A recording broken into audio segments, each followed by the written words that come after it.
의대 증원에 반발해 전공의들이 집단 행동에 나선 지 12일째입니다.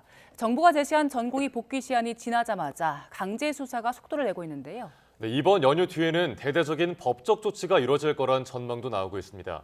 관련 법적 쟁점 포함해서 주요 사건 이슈들 김성훈 변호사와 함께 정리해 보겠습니다. 어서 오세요. 안녕하세요. 네. 정부가 전공의들에게 돌아오라고 한 게 2월 29일까지였잖아요. 이제 정부가 끝나자마자 바로 행동에 나섰습니다. 전현직 간부 5명에 대해서 경찰이 압수수색 나섰는데 일단 어떤 혐의입니까? 네, 일단은 의료법 위반에 대한 교사, 방조 혐의와 업무 방해 등이 주된 혐의점입니다. 결국은 의료법에서 정하고 있는 일정한 의무 이행과 관련돼서 그 의무를 이행하지 않도록 교사하거나 방조하고 있고 또 집단 사직 등을 통해 가지고 병원들의 수련이가 근무하고 있는 병원들의 업무를 방해하도록 했다라는 것이 가장 핵심적인 혐의라고 볼 수가 있고요. 네. 결론적으로는 지금 이번에 수사의 방향성과 압수수색의 기준은 결론적으로 이 각각의 의료인들이 각각의 의사결정에 따라서 한 것이 아니라 의협 차원에서 집단 행동으로서 정부 정책에 저항하기 위해서 행위를 했을 뿐만 아니라 그 행위가 구체적으로는 의료법에서 정하고 있는 의료인에 대한 진료 개시 명령을 위반하도록 교사하고 또 그것을 계속 방조하고 그럼으로써 결과적으로는 각 병원의 업무를 방해했다라는 것이 지금 경찰이 가지고 있는 혐의점이다 이렇게 볼 수가 있습니다. 네, 경찰이 사건을 배당받은 지 굉장히 빠른 시간 안에 압수수색을 진행했고 이 피고발인 5명한테 출석 요구서도 전해진 걸로 지금 알려졌는데 연휴가 끝나면 소환 조사까지 빠르게 이어질까요? 네, 그럴 가능성이 굉장히 높습니다. 지금 이제 보건 의료와 관련된 정책적 실행과 그 정책적 실행에 따른 불이행에 따른 처분과 그 처분의 불이행에 따른 형사소속, 형사수사라든지 처벌이 굉장히 빠른 속도로 이루어지고 있는데요. 결국은 의료법에서 정하고 있는 진료 개시 명령, 좀 의료인한테 주는 특별한 명령 자체가 긴급한 보건 사태의 위험을 방지하기 위한 것이기 때문에 해당되는 명령이 실효성을 가지지 못하고 있는 상황에서 이것을 국가 형벌권을 통해서 강하게 확보하고있다. 이것이 지금 취지라고 볼 수가 있습니다. 그러면 경찰이 앞으로 압수수색 과정에서 어떤 부분들 들여다보겠습니까? 네, 지금 현재 그 당사자들 5분은 이제 5명은 여기에 대해서 그런 것들을 교사한 적이 없고 의협 회원들의 일부인 회원들의 권익을 위해서 그 차원에서 정부 정책의 변화를 촉구했을 뿐이다라고 이야기를 하고 있기 때문에 예. 그렇다면은 실제로 이러한 집단적인 사직 등의 행위들에 대해 가지고 이것을 기획하거나 혹은 실행 행위를 분담하거나 주도하거나 그런 부분들이 있는지에 대한 것이 핵심적인 쟁점이 될 것이고요. 바로 이제 그거에 따라 가지고 소위 말해서 의료법 위반을 소위 교사했거나 방조했거나 아니면 업무 방해를 했는지 여부가 가려질 것으로 보입니다. 이 전공의들은 사직서 제출이 어쨌든 개인의 결정이다라는 입장을 꾸준히 관철을 해왔고 정부는 반대로 불법이다라는 입장인데 법적으로는 어떤 쪽의 입장이 조금 더 유리할 거라고 보십니까?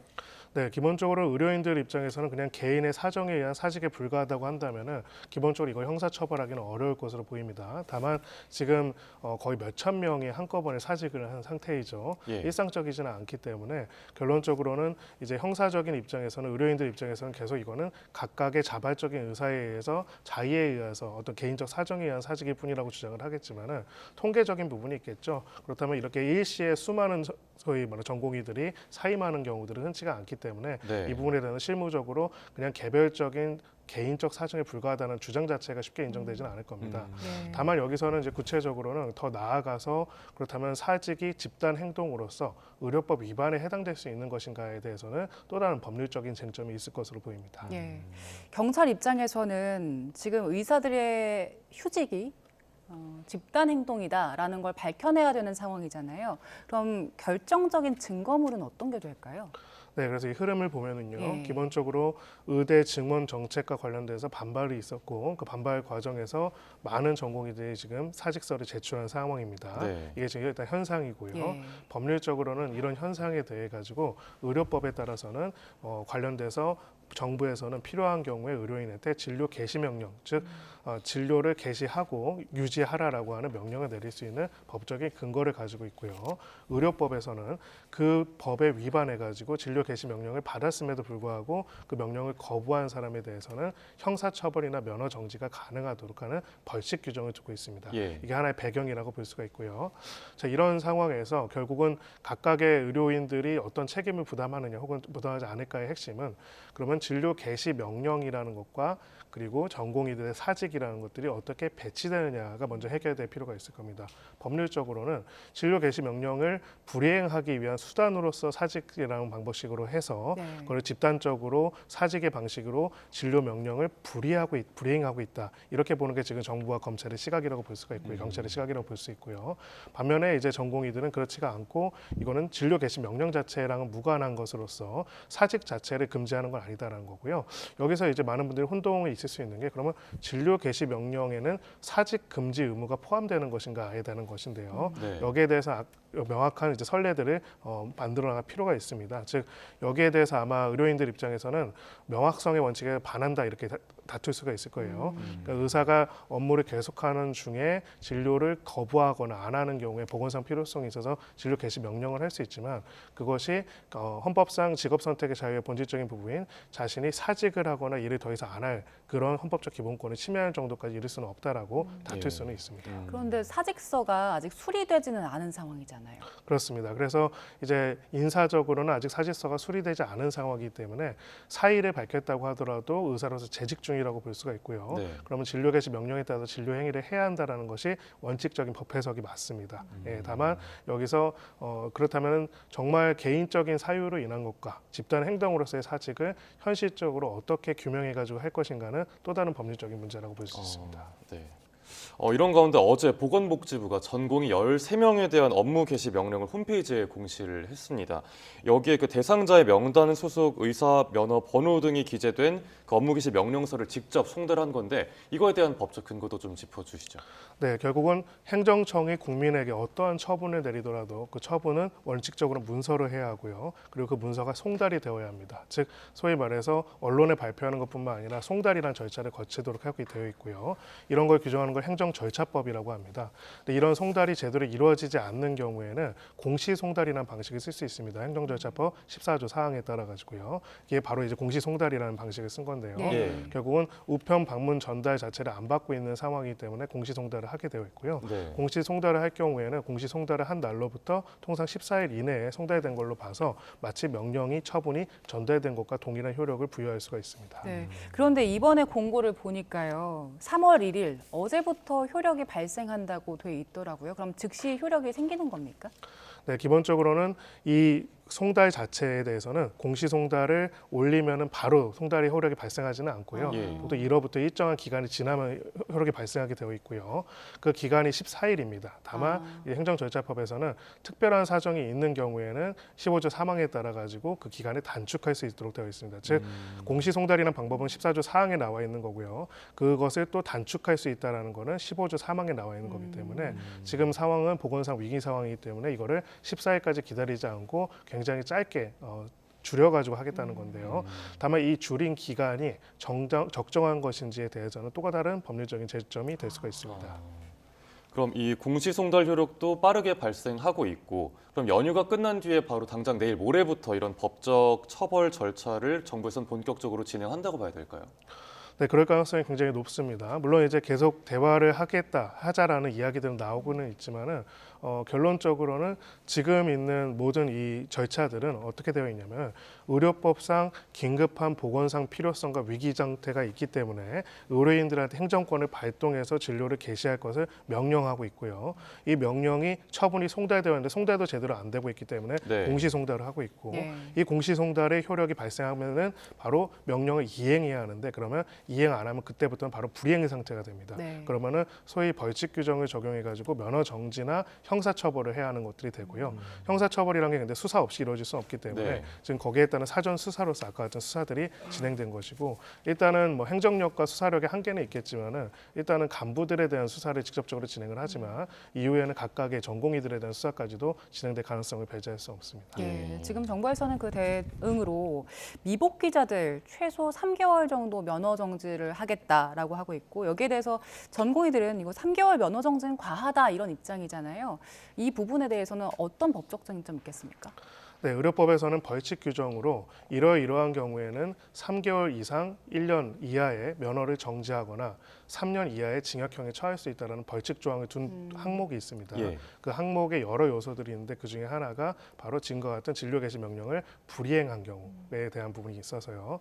지금 정부에서 밝힌 부분은 법정형으로 정해져 있는 거에서 어쨌든 면허 정지가 최소 3개월 이상으로 되어 있기 때문에 결국 형사적인 처벌과 함께 면허 정지 처분도 내릴 수밖에 없다라는 입장을 밝혔다고 볼 수가 있고요. 예. 여기와 관련돼서 이제 지금 의사들은 이런 지금 벌칙 조항을 그대로 적용을 하는 거는 해당 조항에 여러 요소들이 적용되어 있거든요. 네. 뭐 소위 의료 행위가 적절하지 않은 면허 없이 한 경우들, 사실 다른 의료인이 예. 벗어난 경우라든지 혹은 뭐 영리 목적으로 다른 환자를 유인하게 해서 금품을 제공하고 뭐 이런 소위 말해서 다른 범죄들이랑 비교했을 때 너무 형평성 면에서 너무 과하다라는 이야기들을 하고 있습니다. 예, 다만 구체적으로 의사의협에서 주장하고 있는 과하다라는 것의 근거 기준이 무엇인지는 예. 조금 더 확인해 볼 필요가 있을 것 같습니다. 네. 그리고 한편 그 대부분 전공의들 수련 계약이 2월 말에서 3월 초에 이제 마무리되고 매년 계약을 갱신하는 방식으로 이루어지잖아요. 이 때문에 지금 대형 병원에선 이번 달에 의료 대란이 이어질 수 있다 이런 우려도 나오고 있는데 이번에 그 정부의 진료 유지 명령에 포함되는 재계약 포기 금지 이것도 좀 논란이 되고 있더라고. 이 부분도 한번 짚어주시죠. 네, 진료 유지 명령이라는 거는 이제 우리 의료법에서 규정하고 있는 이제 정부에서 내릴 수 있는 명령으로서 규정된 겁니다. 그렇다면은 구체적으로 해당 명령의 내용이 어디까지 범위에 포함되는지에 대해서는 법 해석의 영역이라고 볼 수가 있고요. 그런 면에서 지금 조금 포괄적으로 의료법에서는 의료기관이나 의료인에게 필요한 지도와 명령을 할 수 있다라고 되어 있는데 여기서 이 필요한 명령이 소위 계약을 갱신해야 할 의무까지 포함되는지에 대해 가지고는 확립된 법률적인 어떤 해석론이 없습니다. 네. 그렇기 때문에 아마 정부 입장에서는 필요한 지도와 명령이라는 포괄적인 규정이 있기 때문에 이것은 당연히 재계약을 하는 것 또한 포함되는 것이다 이렇게 주장을 할 가능성이 높고요. 예. 다만 이제 전공의들 입장에서는 명확성의 원칙, 결국은 이 명령을 위반했을 경우에 형사처벌이라까지 받게 된다면은 형사처벌의 요건이 되는 사실에 대해서는 예측 가능하도록 구체적이고 명확하고 해야 한다라는 헌법적 원칙이 있거든요. 예. 그 원칙에 네. 반하는 과잉된 해석이다라고 해가지고 반발할 가능성이 있습니다. 네. 지금 이런 상황이 계속되면 이제 의사들 측에서는 직업 선택의 자유를 이거 침해하는 거다 이렇게 반발할 것이고 정부 측에서는 국민 보건권을 침해하는 거다 이렇게 주장을 할 텐데 재판부에서는 어떤 쪽을 좀 더 타당하다고 볼까요? 네, 결국은 앞으로 이 사건과 관련돼서는 헌법재판과 그다음에 형사재판이 양쪽으로 진행될 가능성이 높습니다. 예. 행정재판도 진행될 거고요. 기본적으로 이 층위를 나눠서 봐야 하는데요. 행정적인 재판과 형사적인 재판에서는 현행법을 기준으로 어쨌든 판단을 하게 됩니다. 현행법을 기준으로 봤을 때는 어쨌든 간에 정부에서 각각의 의료인한테 필요한 지도와 명령을 내릴 수 있도록 하는 포괄적인 강력한 권한을 가지고 있고 이 법률의 어떤 취지 자체는 국민의 보건권과 그 보건권과 관련된 의료행위를 특정 면허에게 독점시키고 있기 때문에 이러한 것들을 어떻게 보면 가능하도록 정하고 있는 거거든요. 그래서 개별적인 사유나 어떤 직업 선택의 자유의 그 내용 자체보다는 예. 해당되는 법률이 명확한지 한번 그 근거에 따라서 해석할 수 있는 범위에 벗어나지 않는지에 따라 가지고 관련된 처벌 여부를 결정할 가능성이 매우 높습니다. 네. 다만 헌재로 가게 된다면 좀 다른 이슈는 있습니다. 아까 말씀드린 것처럼 첫 번째로는 명확성의 원칙에 반하지 않냐라는 문제점, 즉 필요한 명령이란 범위가 지나치게 광범위하기 때문에 이것 때문에 형사처벌까지 받을 수도 있는데 지나치게 소위 말해서 법의 한계를 넘어서서 정부가 권한을 가지고 행사할 수 있는 게 아니냐라는 문제 제기가 있을 수가 있고요. 네. 두 번째로는 직업 선택의 자유와의 관계에서 아마 일정 부분은 직업 선택의 자유가 특정 면허 직군에 대해서는 제한되는 부분이 있을 겁니다. 왜냐하면 면허라는 게 한편으로는 독점권이거든요. 이 사람들 말고는 이걸 못하게 만들어준 국가가 허락한 자격이기 때문에 네. 그런 부분에서는 그 대가로서 국민 보건에 대해서 의료인들이 담당하기 때문에 여기에 대해서는 직업 선택의 자유가 상당히 제한될 수는 있다고 볼 겁니다. 이런 판단이 있을 거지만은 그럼에도 불구하고 그러면 개별적인 의사들이 자신의 양심과 혹은 자신의 자유로 인해 가지고 더 이상 업무를 안 하고자 했을 때 노동과 근로를 강제할 수 있는가? 이것도 다른 문제입니다. 그러니까 네. 직업 선택의 자유가 있다는 부분의 본질적인 내용을 침해할 수는 없다고 볼 수가 있거든요. 그러면 결국 비교 형량을 하게 될 겁니다. 그러니까 법인의 상징이 저울인 이유가 있습니다. 모든 법률은 나름 말하면 공익적인 목적과 수단의 적합성과 법익의 균형성이 있고 최소로 그 본질 기본권을 침해해야 하는데요.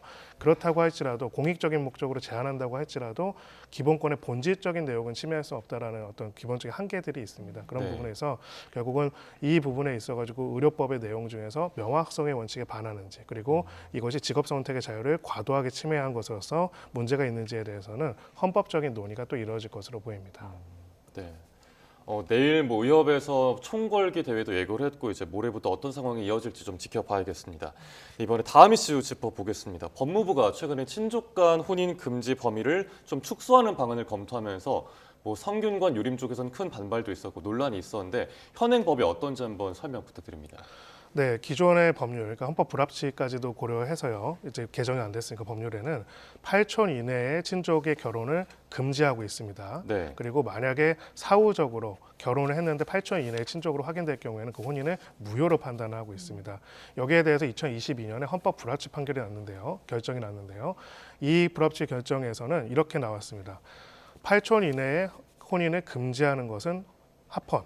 네. 하지만 8촌 이내의 혼인이 향후에 사후적으로 밝혀져서 혼인을 무효로 돌리는 거는 이거는 헌법에 반한다. 그래서 12월 31일까지 안에 개정을 하라는 그런 불합치 결정이 나왔습니다. 그러니까 나중에 이제 알게 사후적으로. 됐을 때 그렇습니다. 8촌 이내인 걸 알게 됐을 때 네. 네, 그거에 대해서는 일률적으로 무효로 볼 수 없다 이렇게 맞습니다. 판단한 건가요? 예, 여러 가지 이유가 있었는데요. 기본적으로는 사회의 변화에 따라 가지고 8촌 이내가 사실 잘 모르는 경우가 굉장히 많고요. 네. 예, 그리고 기본적으로 가족과 친족의 범위에 대한 인식도 굉장히 달라졌을 뿐만 아니라 생물학적으로도 이거를 막아야 할 필요성이 낮다라는 점에 대해서 주장이 됐었는데 결국은 흥미로운 거는 어쨌든 현재는 8촌 이내 금지 자체는 합헌으로 봤습니다. 여전히요. 예. 근데 무효라는 건 좀 다른 개념입니다. 그러니까 결혼을 하고 아이도 있고 잘 지내다가 알고 보니까 8촌 이내가 됐을 때 예. 혼인이 취소가 아니라 무효가 된다는 건 뭐냐면은 아주 원천에서 혼인이 없었던 걸로 보는 게 되는 거고요. 그렇게 될 경우에는 자녀들이 갑자기 혼외자가 되고 뭐 네. 이혼으로 인한 재산 분할 이런 것도 불가능한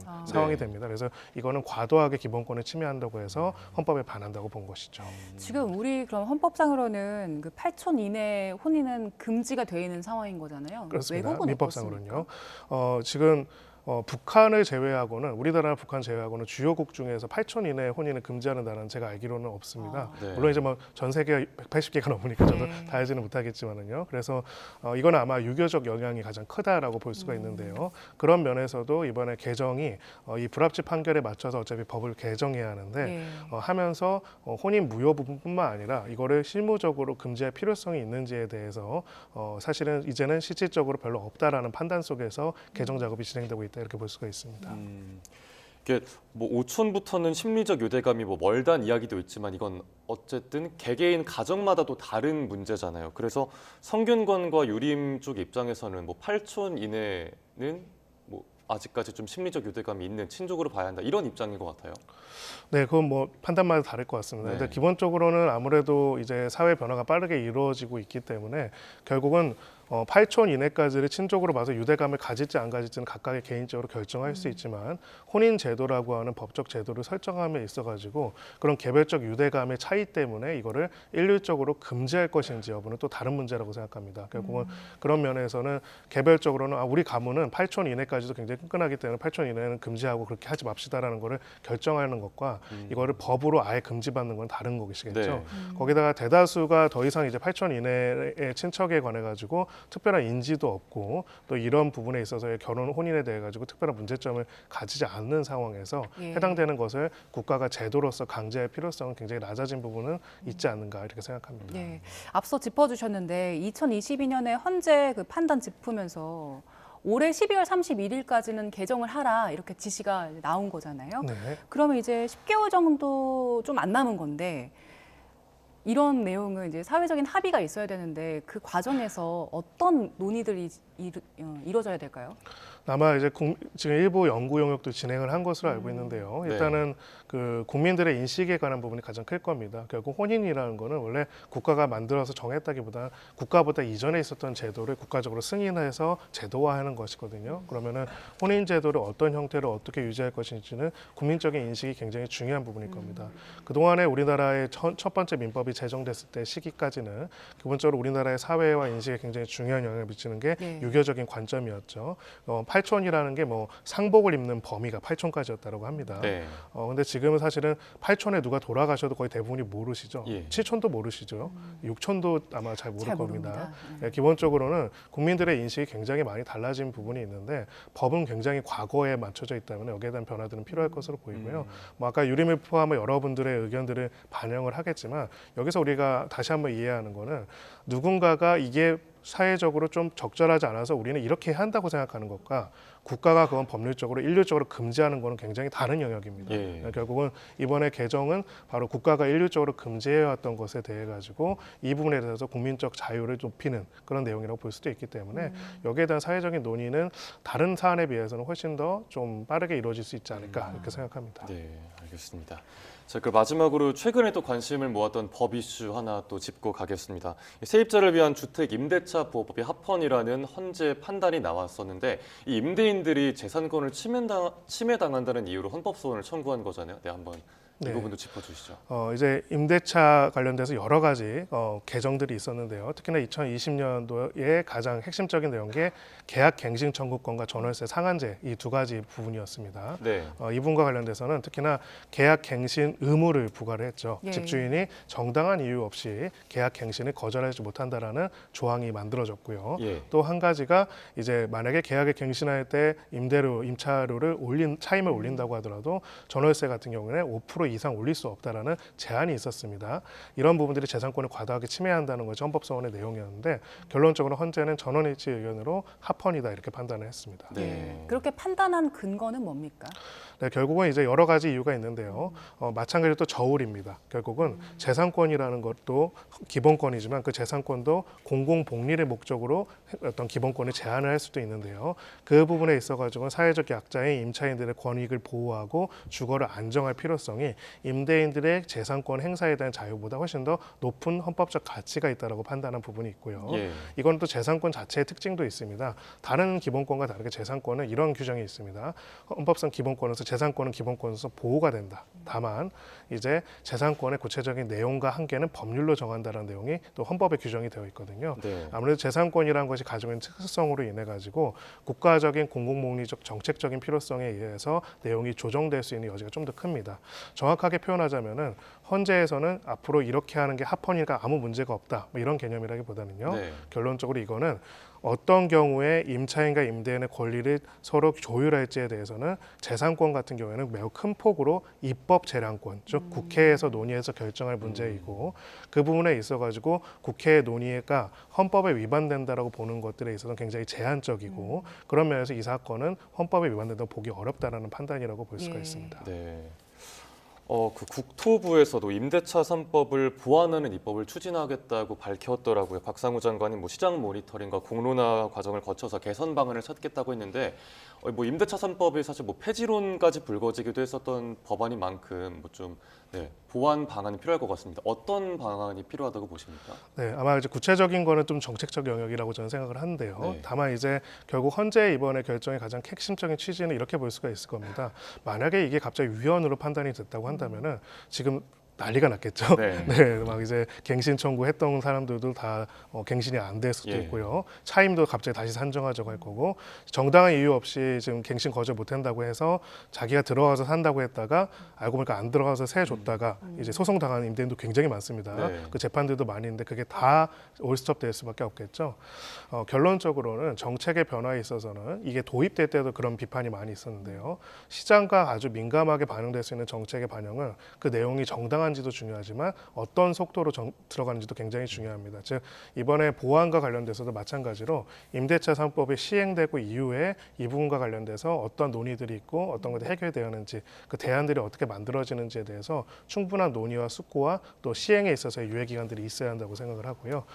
결국은 헌재는 여기에 있어가지고 그 위헌 결정은 바로 효력이 발생하거든요. 그런 부분들이 아니라 정책과 입법의 영역에서 충분한 논의를 거쳐서 해야 하는 이슈가 아닌가 이렇게 판단했다고 볼 수가 있습니다. 예, 알겠습니다. 오늘 여러 가지 법적 이슈들 짚어봤습니다. 김성훈 변호사와 함께했습니다. 고맙습니다. 고맙습니다.